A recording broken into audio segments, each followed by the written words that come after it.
Buenas tardes, buenas noches, Mundo Facebook. Bueno, hoy es el último miércoles de tertulia sobre la parrandera.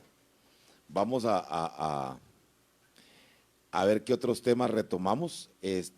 Un pequeñísimo preámbulo nada más. Por favor, cuidémonos, esto está horrible. Ahora pasé ahí por un bar y un carajo me llamó, me dice, mira, vení, tómate algo. Le digo, vos definitivamente no ves noticias, ¿verdad? Le digo, entonces así que por favor, vamos a cuidarnos. Bueno, como todos los miércoles hace un mes, el doctor Raciel Acevedo, buenas tardes. Buenas tardes, buenas tardes. Licenciado Miguel Ángel Marchena. Buenas tardes, un placer estar nuevamente aquí con Ha estado público. interesantísimo todo el mes Gracias. con lo de las parranderas, más que yo he emprendido un montón. Yo he emprendido, y vamos a retomar y a sintetizar lo que hemos hablado en el mes. Pero Miguel, antes de eso tenía me dijiste que unas preguntas. Unas dudas que salieron por ahí y también, antes que nada, agradecerle a la gente que en la calle me ha expresado de que le ha gustado mucho el programa, de que a pesar de que algunos no son de aquí, que han aprendido mucho y bueno, eso me ha llenado mucho y sé que a los compañeros también, pues, Sí, claro que sí. les llena. Hay un compañero, un muchacho que me preguntó que qué es yaceo. Entonces, vamos a contestarle, ¿va? Ahí estaba en las preguntas de la gente que se conecta. La gente que se conecta. Vamos a explicarlo un poquito. Jazz es un género musical que nace en los Estados Unidos. La especialidad de ese tipo de música es la improvisación. Entonces, cuando se improvisa, la gente popularmente, por lo menos aquí, le dice yacear. No, un yaxeo, dice la gente. Sí, pero eso es yaceo. Yaxeo. La gente dice, dice un yaxeo. Yaxeo, Échate un dice. yaxeo. Pero es yaceo. Sí, y Sin la Q. las improvisaciones se trasladan también a otros géneros musicales, en salsa, en cumbia, en otros géneros, y entonces, y la gente le queda la expresión esa, hacer un yaceo, o sea, es una improvisación. Sí, como dices, Miguel, el jazz es un género musical nacido New Orleans. en la parte, sí, en el sureste. Se dice, corríjame, se dicen que el jazz es la corriente musical más pura que existe en el mundo, ¿cierto o mentira? No, No, es no, pura, yo no creo. es pura jamás. No, pero me porque, refiero por su esencia. bueno, No, lo que sí el jazz vino a transformar porque es el abuelito de una gran cantidad de ritmos, Ya. inclusive que el rock. Todos tienen sus raíces, por lo menos una gran cantidad de ritmos de una gran cantidad de ritmos de Estados Unidos derivan exclusivamente del jazz. Y en la música popular anglosajona, el jazz es el tatarabuelito de casi todos los ritmos que escuchamos en La la salsa radio. es la mezcla de ritmos afroantillanos con el jazz. La gente cree que la salsa nació en Puerto Rico o en Cuba. No, la salsa nació en Nueva York. nació en Nueva Pero de York. los sones cubanos. Sones cubanos, guaracha, rumba, pero que la hicieron los New Yorkers, que son Sí. los hijos de puertorriqueños nacidos en Estados Unidos. Inclusive Willy Colón aprendió a hablar español hasta que se juntó con Héctor Lavoe.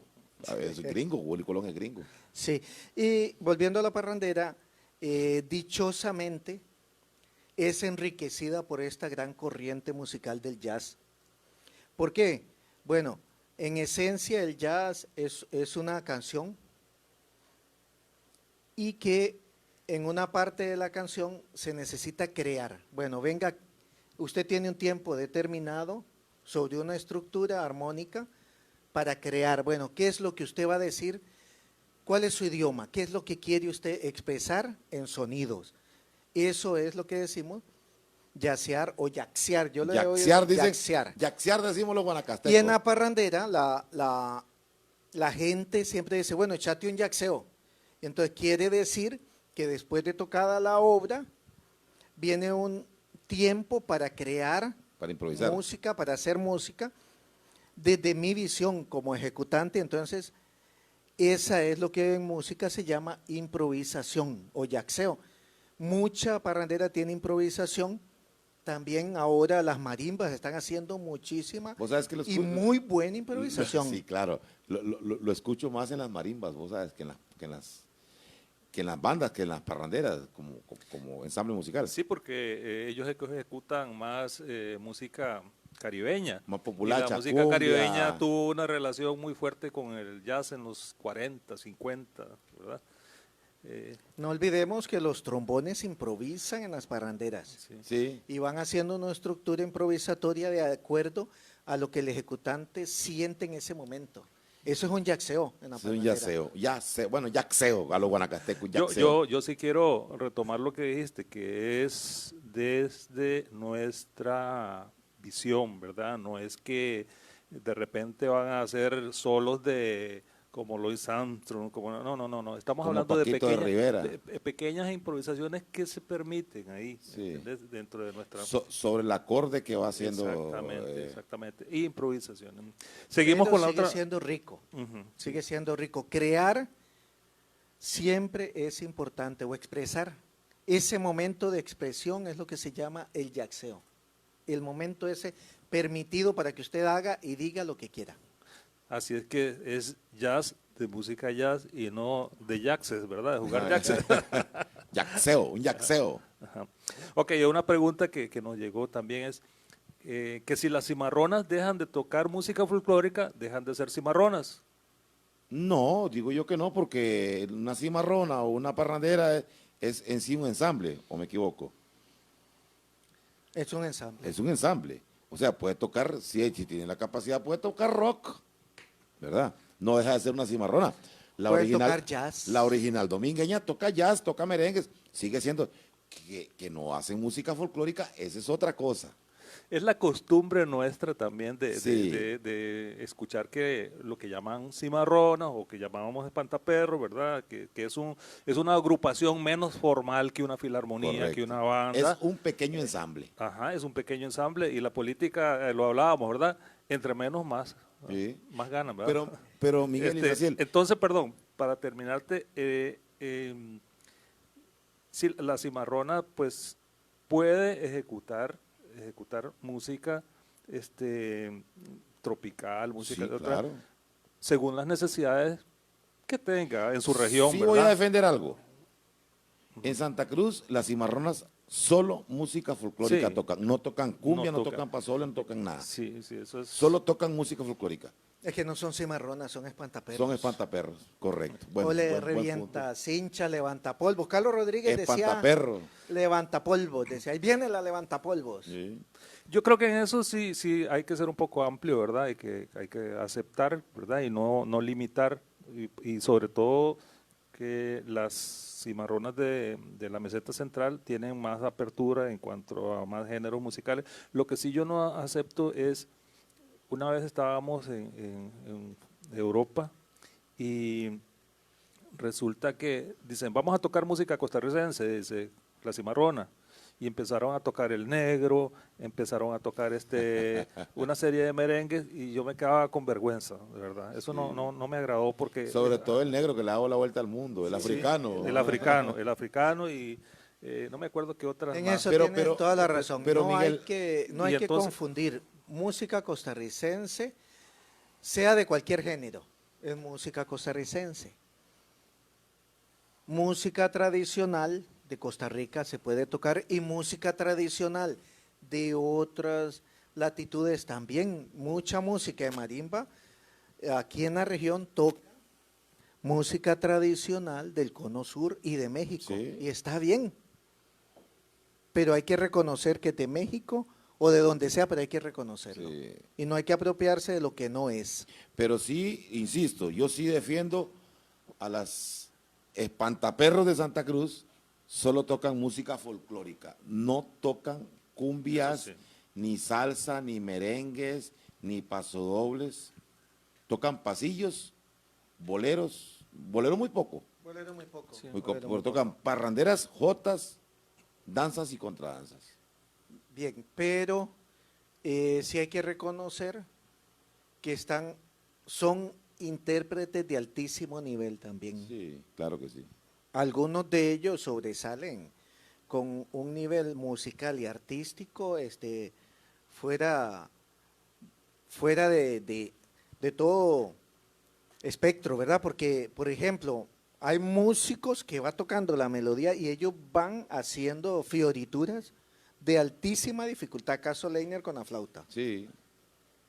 Bellín en su momento, ¿verdad? Cuando estaba vivo.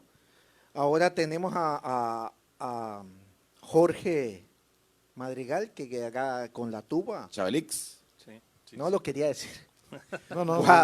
Walter en su momento con el trombón y otros músicos, hay músicos. Walter Pizarro. Sí, para no ponerle nombres. Me dice Walter Pizarro una vez, Valo, ¿tocas trombón? Mira, Walter, tal vez un cuarto de parrandera. No, hombre, tocas un montón, yo nada. Saludos a Walter si nos está viendo, tremendo músico. Vamos a abordar hoy un poco lo que son los formatos en los que se desarrolla la parrandera. Por ejemplo, bandas, Espantaperro. filarmonías Ajá, y cimarrona o espantaperro. ¿verdad? ajá. Entonces, doctor, con respecto a las bandas, siempre estuvieron ligadas un poco al ejército o siempre estuvieron ligadas al ejército. Tanto es así que Manuel María Gutiérrez ostentaba un grado militar. Inclusive Jesús Bonilla, que fue director de la banda militar de Liberia, también ostentaba creo que teniente coronel, si no me equivoco, y pues tiene esa génesis, ¿verdad? Sí, hay que recordar que los instrumentos nacieron y se los acogió inmediatamente en el ejército por la necesidad de dar órdenes, no habían radios, no habían teléfonos. Por los cantos de ordenanza que hablamos en el segundo Había programa. que dar. Yo me imagino que empezaron los tambores. Hay registros de que los timbales llegaron hacia 1500. Y ahí comenzaron a llegar cornetines, cornetas, Clarines. clarines, ¿verdad? Costa Rica tenía un ejército muy bien armado y muy bien entrenado por los ingleses hacia 1842, cuando empiezan las exportaciones de café con don Braulio Carrillo y otros presidentes, le intercambian a Costa Rica café por armas. Y con las armas venían los instrumentos específicos. Entonces, hay clarines, hay tambores de ordenanza, hay clarinetes, cornetones, oboes. Vienen una serie de instrumentos. Cuando se da la guerra del 56, Costa Rica era el país mejor armado de Centroamérica. Entonces, ese cuento que fuimos a pelear con Picos y palas. Paco y Pala es mentira, íbamos armados hasta los dientes a Santa Hasta Rosa. los dientes, por eso es que cuando hacen el primer enfrentamiento solo dura 10 minutos. Si es que era un ejército ultra entrenado. Y hay los libros de órdenes de los cuarteles, quienes entrenaban, y solo nombres de autoridades inglesas haciendo los entrenamientos del ejército costarricense. Entonces, eso es mentira, eso es parte de la idea De la folclórica. fantasiosa historia que alguien escribió. Yo creo que iban con picos y palas, no iban armados hasta los dientes y sabían los movimientos del ejército, y los movimientos los dictaban los instrumentos que ellos andaban. Sí, claro. vieras que todavía uno ve fotografías antiguas de los militares y es un uniforme precioso, al estilo inglés, ¿verdad? Eran ingleses. Y También después fueron que franceses. a mí me encantaría ver una banda, ¿verdad? En la actualidad. Que volviera con ese Bueno, uniforme. tal vez no hubiéramos pasado, Miguel, porque la ordenanza militar, quien fallara, y eso lo contaba Sacramento y lo contaba Pajarito, mi abuelo, quien se equivocara en lo más mínimo, cárcel hasta que se lo aprendiera, y si lo volvían a llamar y no se lo sabía, le daban palo en la espalda, hasta que se lo Sí, supiera. era militar. Sí. Era militar, había que saber. Entonces, sin embargo, algunos se escapaban y se metían sus tragos en las cantinas, pero si el director de la banda los cogía, al calabozo, y varios fueron al calabozo. Entonces no es tan romántico. No, pero el uniforme estaba muy lindo, el uniforme estaba Sí, el precioso, uniforme. a eso es que me refiero. Y las bandas en Guanacaste llegan a partir que se desarrolla el ejército y la necesidad de tener quienes cuiden. Acordémonos que cuando se desarrollan los centros de crianza de esclavos africanos, aquí en Guanacaste, precisamente en Nicoya, una de las quejas de los pobladores era que quién cuidaba a los esclavos, que no había un solo policía en Nicoya, hoy creo que solo había uno o dos. Y estaban como a 40 kilómetros de distancia uno del otro. Y otro en Bagaces. Entonces, ¿a qué hora ya llevaron los esclavos? Se asentaron y bueno, y dijeron, ¿y aquí quién? Ok, Muchos se escaparon. vamos a la formación en sí de la banda, sus líneas, porque a veces la gente piensa que una banda es una cosita pequeña, y una banda está conformada por 5 clarinetes. Es que no, las bandas, por ejemplo, si nos vamos hacia atrás, no eran como las conocemos hoy. No, yo me refiero a la actualidad. Se empezaron a fortalecer con Manuel María Gutiérrez, Sí, hacia 1850. pero antes eran, digamos, en Liberia eran de 8 personas, con No, clarines, Bueno, tambores. pero hablemos de las bandas en la actualidad, ¿cuáles son sus bueno, líneas? Sí, tienen Son todas las líneas. dos flautas traversas, no, una flauta traversa y un pícolo. Un piccolo. 4 clarinetes altos y un clarinete abajo, así es. Más o menos, sí, cuando es pequeña. Ah, cuando es pequeña. Puede tener hasta 10 clarinetes o Lo que 2. permite el presupuesto. Ajá. Sí. Así es. Así 6 se- trompetas o 4, igual cantidad de Trombones. de trombones, Y los 4 líneas de los saxos, alto, tenor, soprano, alto, tenor y... soprano, alto tenor y o barítono. u oboe también, tuba bajo, tuba barítono y el set de percusión. Generalmente Y son los más de saxófonos, 30 o 35 músicos mínimo. Ya. Miren que quiero contar una anécdota, porque uno se pone a leer para enriquecerse un poco. Cuando Manuel María Gutiérrez obtiene la Dirección General de Bandas, empieza a solicitar instrumentos y encarga instrumentos. Y no me acuerdo la fecha exacta, pero sí, le dan gusto y traen saxofones y traen otro tipo de instrumentos. Pero el constructor era Adolf Sachs. Sax. Ujú. Y estaba haciendo un nuevo tipo de construcción. Era un belga nacionalizado en Francia.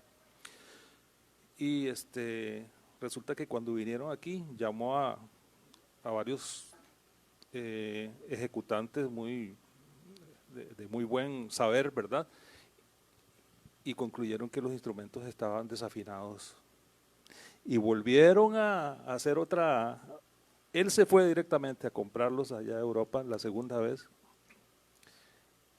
Y le aclararon después, Adolf Sachs mandó una carta que no, que eso era producto de la ignorancia, que eso era una nueva modalidad de construcción. Ustedes saben que los saxofones altos están en mi bemol y están en otras tonalidades, y entonces había que hacer esa La transposición esa se llama. transposición y esa explicación. Yo no sé, o sea, también el constructor tenía que haberle dicho al director general de banda, Sí. vea, tenemos un nuevo estilo de construcción la cual se interpreta de esta manera y se hace la transposición así, ¿verdad? Ok, Hubo un desacuerdo en eso. Un Viera qué paréntesis interesante. para la gente que tal vez no entiende todas esas cosas. O sea, los instrumentos, digamos, el piano, el trombón, la flauta, la guitarra están en do mayor. Existen instrumentos en si bemol, existen instrumentos en mi bemol. Los instrumentos que están en si bemol transportan una segunda ascendente. Los que están en mi bemol transportan una tercera descendente.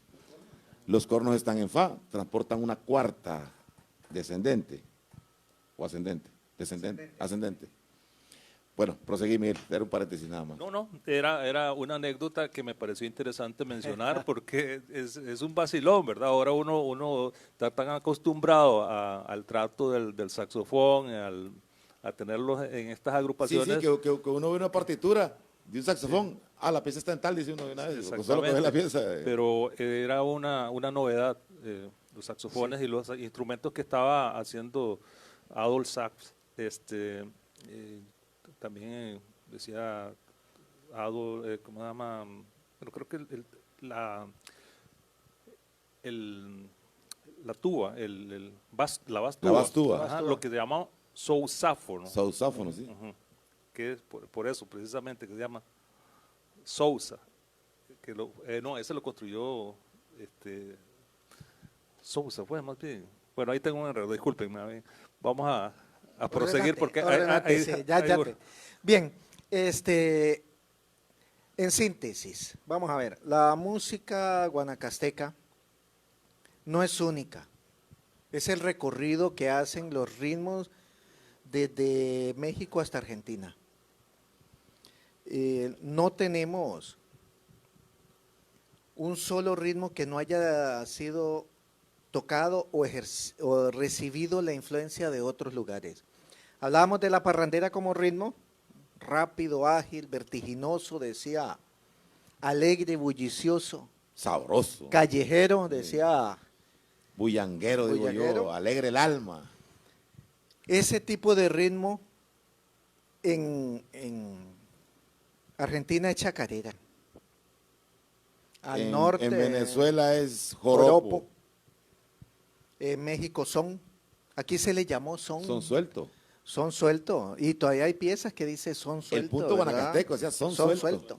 Para diferenciarlo del son abrazado o cogido de la mano, ¿verdad? Es un ritmo rápido. Sobre ese ritmo rápido representativo de toda América Latina, cada uno ha metido su gusto en los acentos musicales. Por eso es que una chacarera se oye como chacarera y una parrandera se oye como parrandera. Aquí las parranderas se tocan muy rápido y con un volumen muy fuerte. Habíamos hablado, ¿por qué? Bueno, es que aquí los espacios son muy amplios, sí, son claro. muy grandes y el músico tiene, aquí van entre menos más, se gana. Entonces, cada vez quieren ir menos músicos a tocar una corrida de toros. Menos burro, más jolote, he dicho yo siempre.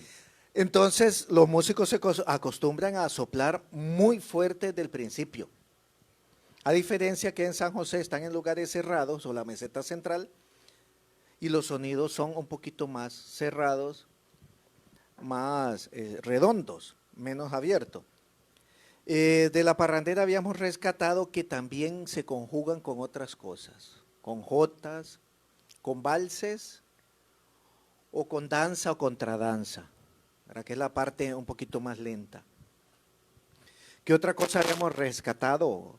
Que la influencia negra está presente, muy presente. Yo creo que es la más importante. Sí, hay una influencia negra muy, muy fuerte en los desplazamientos de los acentos. Como lo habíamos dicho, no es que se va tocando a tiempo, sino más bien se va en contratiempo. Todavía en la época estuvimos hablando del nacionalismo, en esa época no se recibe todavía esa influencia. Se habla del indio y del español. Bueno, porque Costa Rica tiene una historia de negación total y esa historia de negación estuvo en toda América. Cuando empieza a desarrollarse el nacionalismo y las independencias de nuestros países, ellos vieron que una manera de aceptación o de la valoración como país era que se pareciese a Europa. Y todavía la mente sigue. Muchas personas quieren parecerse a Europa o Norteamérica. Y se desvaloriza la influencia indígena y más se desvaloriza la africana. ¿Por qué? Porque el africano era el esclavo, era la persona que vino en condiciones de menos que un perro de una vaca, para compararlo. No valía nada, el esclavo era menos que un perro, era algo que se tenía ahí para hacer trabajo, todo el trabajo que se pudiera hasta que se muriera, esa era la condición. El aborigen o nuestros indígenas fueron educados y rápidamente aprendieron el idioma, aprendieron la religión y era visto como un menor rango, pero nunca visto como un esclavo. Sin embargo, a los esclavos en toda América Latina, pero más aquí, como no se les, ni se les ponía atención si estaban vivos o estaban muertos, fueron desarrollando, el caso de Estados Unidos, fueron desarrollando una identidad musical escondida, ¿verdad? En las Antillas igual. Les hablaba yo de un escrito que leí que como no los podían cuidar y ya los habían traído y se habían ido, de los alrededores de Nicoya. Entonces, una manera de atraerlos y decirles, vean, aquí necesitamos sembrar entre toda la tierra, nos morimos de hambre todos. Les dieron ejidos, o sea, eran tierras comunitarias para que sembraran. Cuando en otro país de América se les dio tierras a un esclavo que era menos que un perro para sembrar. Desde entonces, Costa Rica es un paraíso, ¿no? Desde tiempos remotos, ¿va? Sí, les dieron ejidos, o sea, cuando yo leí, les dieron ejidos, o sea, tierras comunitarias para que sembraran. Entonces se acercaron otra vez y sembraron con todos los que tenían que sembrar y comer, todos al mismo nivel. Eso hay que revisarlo muy bien, los que estudian historia, que sigan, porque sería muy importante. Vos sabes que hoy me cayeron una entrevista de un muchacho que está haciendo su trabajo final y él me preguntaba, de la Universidad Nacional, me preguntaba que qué es lo que pasa con, le digo, yo pienso que lo que hay es demasiada falta de información, y hay demasiada falta de información porque ustedes no han querido buscar esa información, porque aquí en la etapa básica de música, en la Universidad de Costa Rica, hay información, hay libros escritos, hay libros de parranderas, hay un montón de cosas que ustedes no han querido buscar, y entonces hay demasiada desinformación. Hasta en línea hay. Ya, bueno, imagínate ahora. Hasta en línea. Sí, pero Para no, terminar, no espérate, es tanta como la que Bueno, como la que se ocupa, porque como la que se ocupa. Más sí, bien sí. nosotros andamos a veces pellizcando. Pero ciertas- existe, Pero existe lo poquito, existe, existe y hay historia y buena. Y entonces cuando llega el nacionalismo, a eso iba. Todo mundo quería parecerse lo más blanco posible. No ser indito, sin desmérito de nuestros compañeros indígenas, y no ser negro, menos ser Menos. negro. Negro sería el acabose. Entonces se vienen a Guanacaste a buscar, bueno, ¿cuál es el alma, el ser costarricense? ¿Cuáles son los ritmos costarricenses? ¿Cuál es el árbol de Costa Rica? Se había hecho un himno y ni letra tenía el pobre, ¿verdad? ¿Qué hacemos? Dichosamente se pensó en venir a Guanacaste, que es donde se emiten una serie de libros tratando de blanquear todo el proceso cultural, ¿verdad? Hay que tratar de blanquearlo. Algunos países, y todavía continúa el genocidio de los aborígenes, ¿verdad? No quiero mencionar los países, pero ya se sabe que en América Central hay países todavía que siguen ejecutando indígenas. Tristeza. Siguen ejecutando todavía en siglo XXI. que esa búsqueda también se da por cierta presión, no sé si llamarla social o internacional también, porque en la década de los años 1920, 1930, empiezan a llegar artistas internacionales de Argentina, de México, de Cuba, de Perú, y a hablar sobre su música criolla, ¿verdad? Y su música nacional, y su música ya con un desarrollo bastante logrado. Y uno de esos, en algún momento, ¿verdad? Estaba invitada toda la crema innata del arte del Valle Central y en una exposición, y le dice, y al final de la exposición dice, bueno, toquen música costarricense. Yo creo que se volvieron a ver las caras, ¿verdad? Y lo único que atinaron fue a tocar el himno nacional. Y después de eso… No había más. No había más. Entonces empezaron a decir, bueno, tenemos que hacer algo aquí, ¿verdad? Yo creo que hubo una presión también en ese sentido, de decir, bueno, ¿y qué? Nosotros qué. Vergüencía fue que hubo. Un poco de vergüenza Pero también. y eso creo que fue en el segundo programa que hicimos. No hay un desmérito en lo que decimos de nuestros aborígenes o indígenas, gente o personas muy inteligentes. Pero acordémonos que en Guanacaste, Pedradia Dávila se llevó desde Masaya hasta Nicoya todos los indígenas que encontró para las minas, de Perú. Se los llevó todos y algunos se escaparon. Y dichosamente se fueron para Matambú, otros, pero fue un genocidio impresionante. Entonces, no es que querramos hablar solo de la influencia afrodescendiente de la música, sino es que vestigios indígenas hay muy pocos, ojalá pudiésemos encontrar más y hablar también de estos vestigios. Es por la naturaleza del tema. Nosotros estamos hablando de la parrandera. Sí, la parrandera. Y la parrandera se da en tiempos, digamos, poscoloniales, ¿verdad? Sí, totalmente. En la época precolombina ya sí se podría, ¿verdad?, hablar de los indígenas, pero nosotros no es eso porque… Sí, el tema es la parrandera. La parrandera. Es la parrandera, Hagamos sí. un paréntesis. Mi negro. Mi negro, mi negro. ¿Qué Dígalo. te hiciste, mi negro? Aquí estamos, aquí estamos. ¿Qué dice la gente? Cuénteme en redes sociales. Dice Secundino Chávez, saludos Valo y Cia, desde el coro, dice. Jorge Madrigal dice, sax alto y barítono en mi bemol. Y el soprano y el tenor están en si bemol. Sí, bemol, sí. Rey Madrigal dice, muchas gracias por compartir esta información. ¿Cuántos conectados tenemos, mi negro? 50. Bueno, saludos a todos en sus casas. Prosigamos, a ver.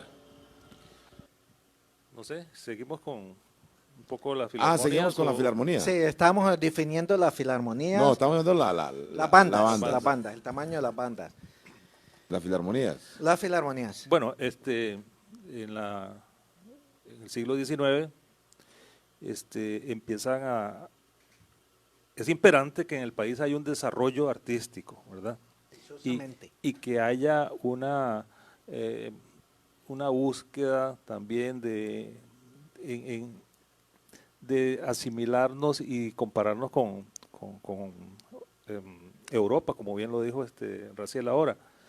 Entonces empiezan a aparecer una serie de agrupaciones musicales y entre ellas aparece una que se llama sociedades filarmónicas. La primera aparece en 1860. ¿Qué era? Pues que la sociedad alta buscaba músicos profesionales y Para tocar cosas populachas. no, para No. tocar música de alto nivel y hacer reuniones de sociedad para hablar de arte, Era un tipo de movimiento que se estaba dando en México, en Brasil, en Argentina, y entonces era para socializar y tener un motivo la alta sociedad para reunirse, ¿verdad? Para tomar guarra a la vara, Miguel. No tanto así, no tomaban vino, me imagino yo. Bueno, ¿verdad? sí. Siempre ha habido un pretexto para echarse un traguito.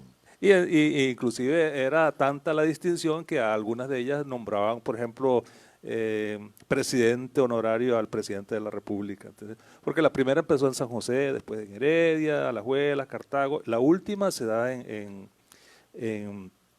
Liberia. ¿Qué pasa también? Que esas sociedades filarmónicas estaban más centradas en instrumentos de cuerda y ¿cómo se llama? En canto y en otras áreas que no eran precisamente las de viento. Luego viene un periodo ahí en que queda un poco una nebulosa, pero sí hay, ya empiezan a aparecer instrumentos de viento en unos espacios, ¿verdad?, que abre la iglesia emulando esos grupos filarmónicos, y no se sabe exactamente en qué momento pasa a llamarse ¿Filarmónica? de filarmónica, banda, filarmónica, sociedad a filarmonía. La filarmonía. La primer reporte que se tiene es en 1884, más o menos, o 1870, por ahí, en Escazú, y ya tiene una conformación, ¿verdad?, casi parecida al de las bandas. Las filarmonías, Una banda más pequeña. sí, las filarmonías, menos integrantes. la función de las filarmonías era suplantar prácticamente las funciones que hacía, o reproducir las funciones que hacía la banda, ¿verdad? Pero porque las bandas no tenían el tiempo para estar en todas las comunidades, entonces habían comunidades que estaban buscando cómo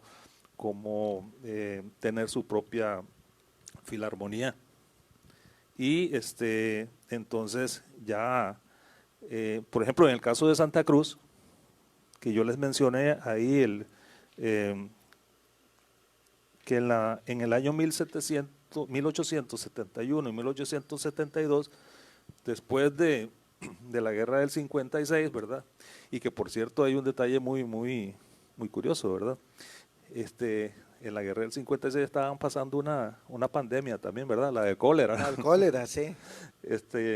Entonces deja a muchos desempleados y deja mucha tragedia, y entonces los músicos también andan buscando dónde ubicarse. Algunos se ubican en la iglesia de Nicoya, otros en Bagaces, otros, y vienen dos aquí en 1871 y 1872 que se llama uno José Ignacio Acevedo y otro Ascensión Caravaca. Siempre los Los Acevedo. Acevedo tenemos que estar, sí. Se menciona, esto no es no quiere decir que ahí dio inicio, bueno sí, pero sí empezaron a dar clases a eso. Luego en el caso de Santa Cruz, la segunda noticia que tenemos, ¿verdad?, de la Filarmonía, es un mapa que aparece en el libro de María Clara Vargas, donde aparece Vargas Culel. Cuyel, sí. Cuyel. Cuyel. Donde Culel. aparece, que ya aparece la banda, la Filarmonía de Santa Cruz, en el mapa, en 1894. La tercera pista... Tiene más de 100 años. Sí, Sí, claro, claro. La tercera noticia es una crónica de un señor de apellido Calvert. Philip Calvert. Ajá, Philip Calvert, que menciona una Científico. banda detrás en 1910, 1910, sí. que menciona una banda detrás de un santo en una procesión, ¿verdad? Ya íbamos detrás de De Quipula. metal. Sí. En Viajeros por Guanacaste. Sí. Está ese relato. Evidentemente, o dichosamente, las bandas estuvieron muy ligadas no solo al ejército, sino, como es este pueblo, a su cultura. Y yo creo que con el desarrollo de las bandas, en algún momento se permitió que éstas acompañaran actividades de la iglesia. Y ahí el paso hacia la cultura tradicional estaba Sí, un pasito. a un pasito. Y no sabemos, yo no he escuchado ni he leído ningún relato todavía que diga exactamente ese día se pasaron. Sabemos que ese relato de Philip Calvert en 1910, hay otro de Félix Belli anterior, pero dicen la banda acompañando a un santo. Santo. Y no hay ningún relato que... No dice cuántos clarinetes, cuántas No, cosas, una qué banda. música tocaban. Hubiese sido bonito que algún músico lo hubiera detallado, pero uno era un naturalista y el otro era periodista, entonces se fijaron en todo menos. Sí. Y yo quería hacer una anotación. Si bien es cierto, Europa desarrolló una cultura artística impresionante, ¿verdad?, que es innegable el valor, ¿verdad?, es innegable. América ha venido desarrollando dentro de la cultura europea también cosas impresionantes, y dentro de la música popular también géneros musicales de muy alto valor y con muy alto nivel de desarrollo artístico. Si pensamos en Iraquere, el grupo de jazz Sí, es que una produjo a cosa. Paquito de Rivera, Y a Arturo Sandoval. Arturo Sandoval y a Chucho Valdés. Chucho Dice, eso no lo toca. Una marimba nacional la cerró, pero el instrumento de Costa Rica es la marimba. ¿Quién entiende que la marimba no ha podido tocar en el Teatro Nacional en los últimos 30 años? Sí. Entonces, ¿de qué cultura estamos hablando? ¿De la europea o la costarricense? El Ministerio de Cultura es para la cultura europea o para la cultura costarricense. Yo esas cosas no las entiendo, pero hay que evidenciarlas.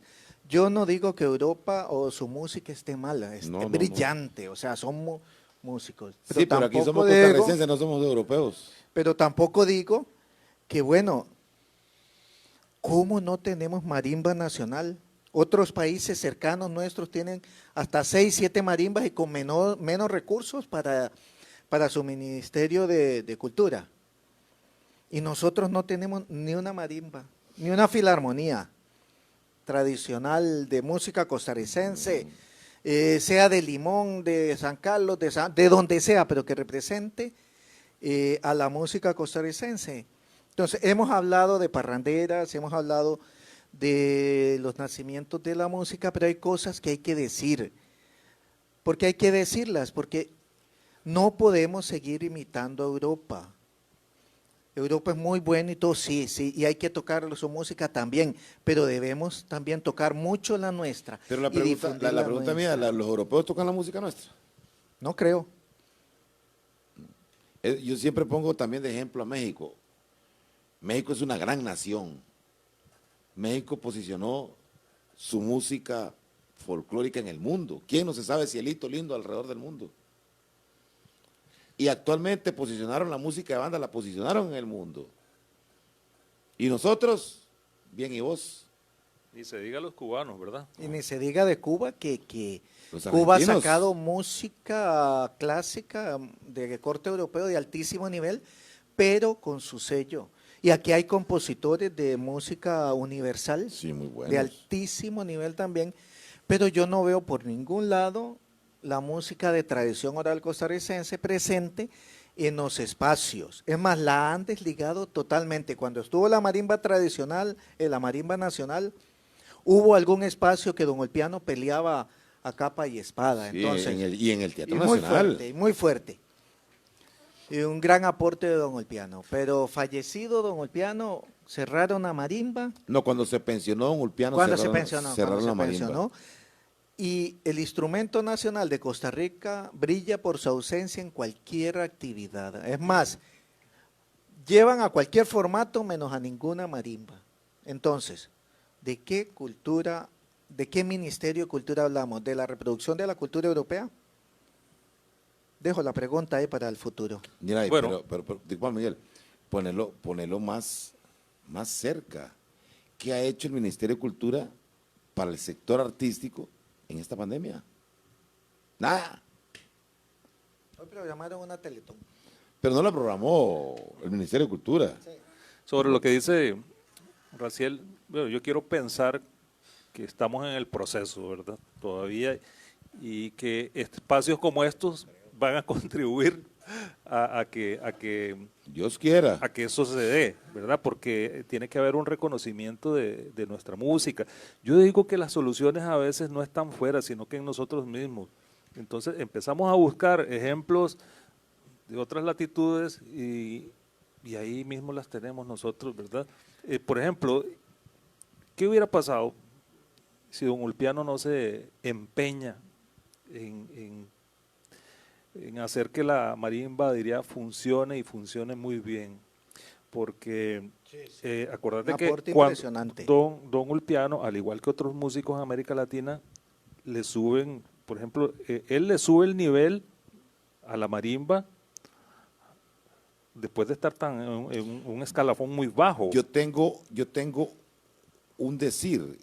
Don Ulpiano Duarte tiene el mérito de haber sacado las marimbas de las cantinas y meterlas a los teatros. Sí, claro, eso. Sí, totalmente de acuerdo. Y al altísimo nivel, no se lo ganó Sí, nada más porque no, se no, llamó. un nivel impresionante, Ulpiano, la marimba sí. nacional, diría.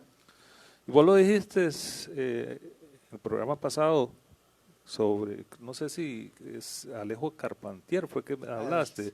Bueno, Alejo Carpentier, sí. Sí, estabas hablando de que, y me pongo a ver que muchísimos de los géneros de que hoy están en primer lugar en América Latina y en la escucha en Europa, fueron géneros musicales que estaban muy por debajo en la sociedad. Salieron del arrabal y el malevaje, decía Alejo Carpentier. Entonces, del arrabal, del malevaje, del entonces- pueblo, de la incultura, decía él. Entonces quiero pensar que es un proceso, ¿verdad? En el cual... No, yo no creo que haya un proceso. Yo lo que creo es que hay una invisibilización de la cultura nacional, de la cultura costarricense, de cualquier género costarricense.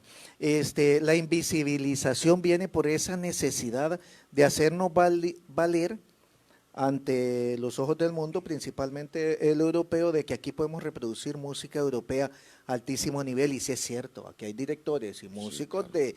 Y se ha hecho durante muchos años. nivel, pero se llega hasta ahí e invisibiliza todo lo demás. Entonces todo lo que es la música cultural es de resiliencia.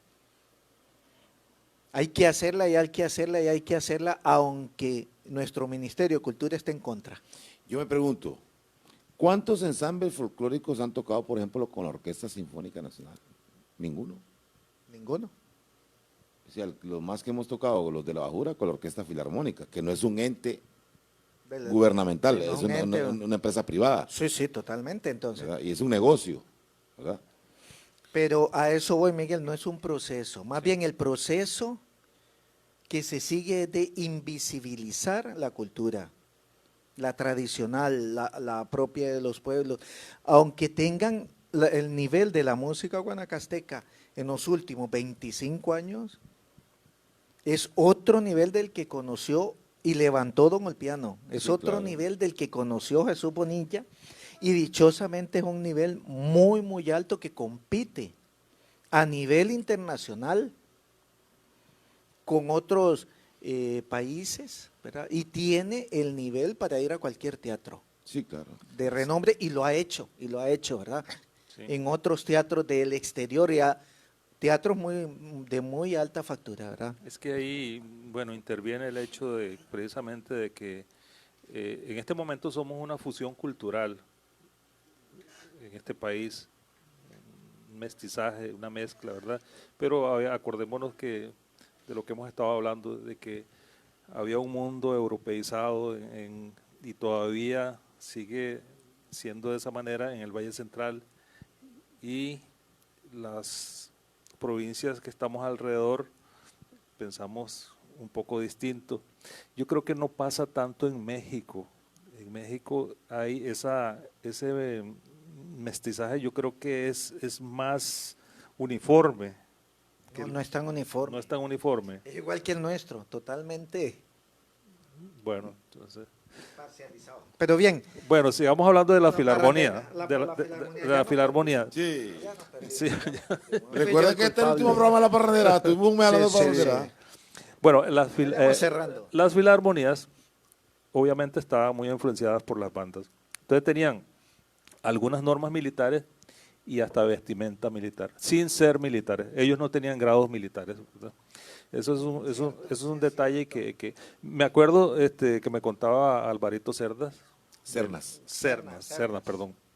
Que una vez el maestro Alfaro, ¿verdad? Porque el maestro Alfaro, el papá Del alcalde actual. del alcalde actual, ¿verdad? Vino de Alajuela y fue el director de la banda en los años 40, antes de que se eliminara el ejército, ¿verdad? Entonces traían esas costumbres militares. Dice que, bueno, por un error ahí que cometió, pararon iban ya de regreso hacia el lugar donde guardaban los instrumentos, pararon ahí donde era La cárcel. Donde era la cárcel, donde está la Cruz Roja actualmente, ahí era la cárcel, y entonces dice, Álvaro Cerda, al calabozo. ¿Por qué, maestro? Vaya, ¿verdad? 3 días, dice. El calabozo, ¿eh? Y esas eran costumbres militares. Tengo una pregunta, una duda. Tengo la vaga idea, pero no sé por qué. Don Tobías Sanabria no dirigió la Filarmonía de Santa Cruz, la banda municipal de Santa Cruz. Vieras que he estado tratando de recopilar toda esa información, Porque hay música de Don Tobías aquí. Sí. pero sí, creo que sí.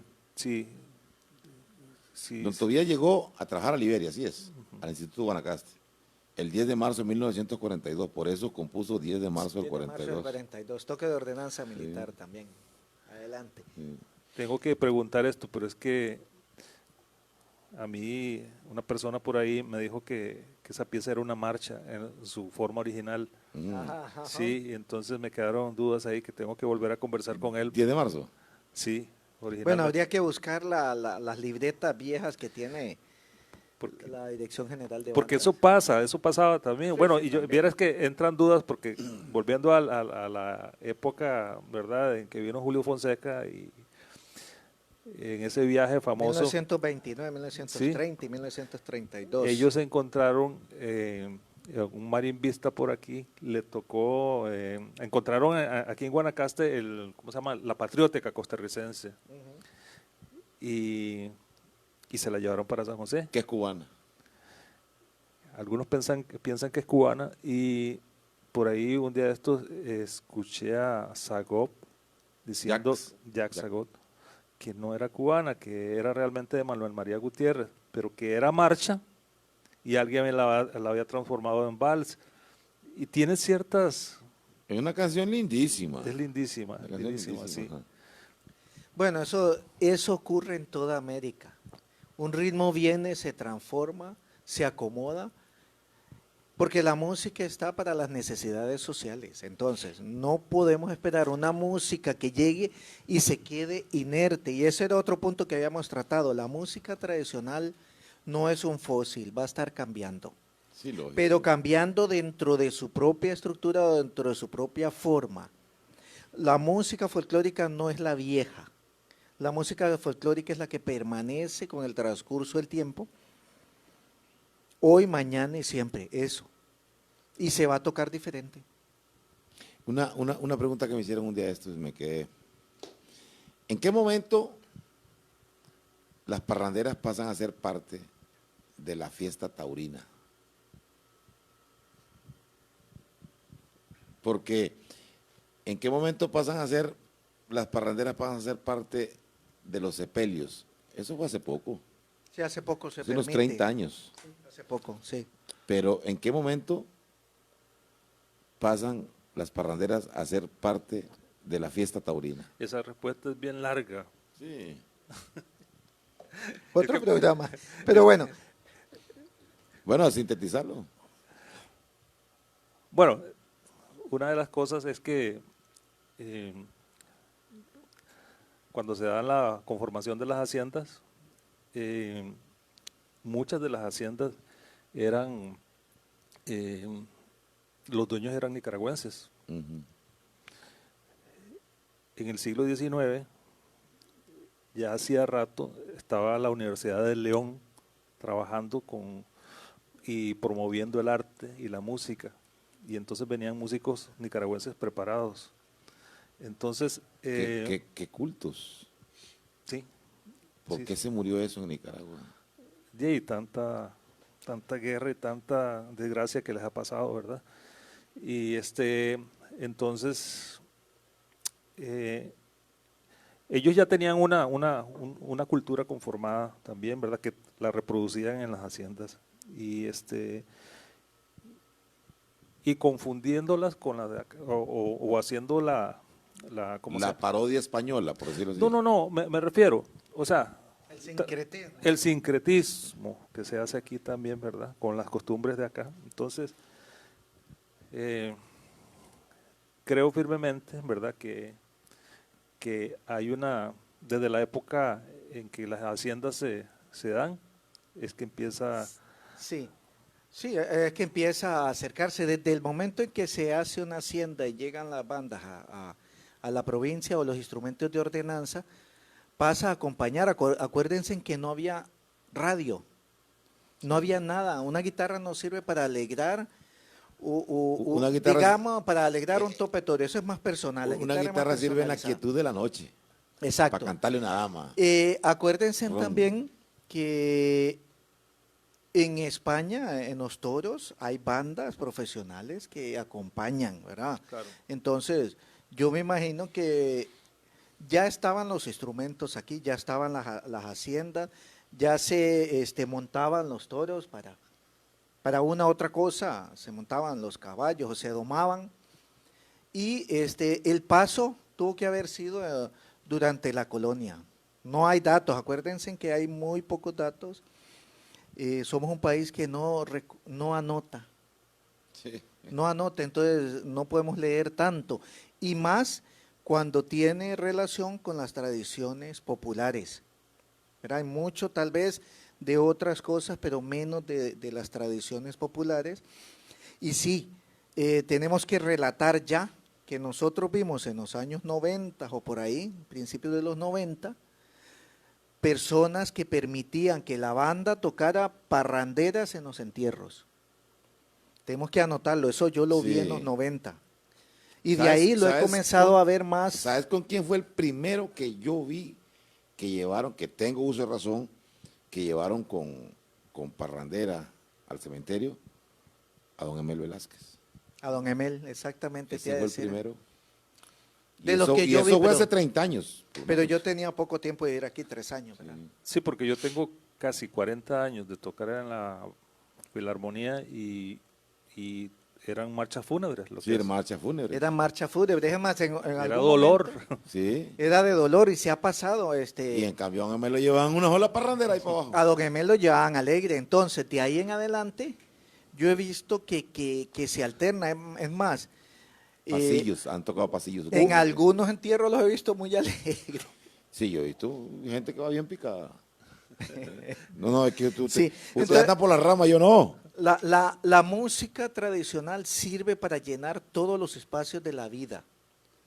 Está presente en todo, las parranderas en su forma, con sus formas aledañas, pasillo, con sus formas aledañas como la jota, la danza, la contradanza, el vals, pues sirve para estar en los diferentes espacios culturales. Era lo que yo pedía. Santa Cruz es la ciudad folclórica, entonces. Si queremos mantener en la cultura los próximos 10 años, porque a cómo va esto, no solo con pandemia, sino un Ministerio de Cultura que solo se preocupa por la cultura Europea. Radio y televisión que solo se preocupan por lo que vende y la cultura no vende tanto, la tradicional. Una estructura que no existe en Guanacaste que defienda su arte. Yo veo esperanzas muy pocas, y la gente está perdiendo su idiosincrasia. Y ya les decía yo adoro la música mexicana, la adoro, y es bellísima, pero en México es más bella. Aquí tenemos que tocar la Sí. música que ya existe, y hay miles de obras, es que Sí, es nosotros hay que nos mucho. hemos dedicado, yo paré de escribir parranderas cuando iba por la como 150, de ahí lo cogió Leiner y ya 700. Bueno, yo tengo, Sí. mías, tengo por lo menos unas 20 ahí chapuceadas que no he terminado.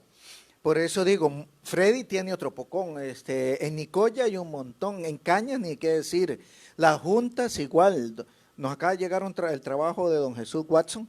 Yo siempre digo, hagamos música, buena o mala, pero hagamos música, hombre. Hay que hacer música y las personas que les gusta la música, traten de difundir la música de tradición oral. Todas estas parranderas las pueden conseguir, se puede reproducir, pidan ustedes mismos. Es que si ustedes, el guanacasteco, el costarricense, no defiende su cultura musical, su cultura artística, su cultura artesanal, su cultura culinaria, ¿qué vamos a tener en 10 años? Yo no le pongo mucho. Sí. Cada vez las fiestas se parecen más a cualquier cosa, pero no a Santa No Cruz. a Santa Cruz. Bueno, ya tenemos que ir cerrando. Quisiera agradecerle a los dos por estar este mes. Este es su casa y regresen cuando quiera. Muchas gracias, Valo, Vamos a muchas seguir gracias. hablando del Muchas próximo, ya la otra semana vamos a hablar de la marimba. ¿Quieres Muy venir, bien, Miguel? ¿Sabes muy algo de la bien, marimba, Muy Miguel? bien. Yo preferiría ese tema no metérmele mucho. El doctor Raciel Acevedo sí nos va a acompañar. Él sí. Vamos a ver si invitamos estudiado. a Guadamú, a ver. Pero, Y que toquen también, porque hace Sí. falta, hoy no pusimos música, se nos sí, fue. pero quisiera, ya que cerremos, con una definición de cada uno, ¿qué es una parrandera para vos? En una palabra, Miguel. Alegría. Sí. Raciel, La expresión de este pueblo. yo también digo que es alegría una parrandera. Muchísimas gracias por haber estado todo este mes. Muy amable, gracias. Y esperemos que ustedes hayan aprendido, porque yo en lo personal aprendí muchísimo. Así que muchas gracias, nos vemos el próximo miércoles en la tertulia. Vamos a hablar sobre la marimba. Y a las 8 de la noche estamos aquí nuevamente con el vivo, con Valo Gómez. Hoy nos acompaña don Gerardo Zúñiga del trío Contradanza. Mi negro, que nos vamos. ¿Qué dijo la gente al final, mi negro? Mi negro. Oiga. Sí, pero ya Sí. no. Bueno, mi negro, nos vamos. Muchas gracias. Buenas noches. Bueno, buenas noches. Buenas noches.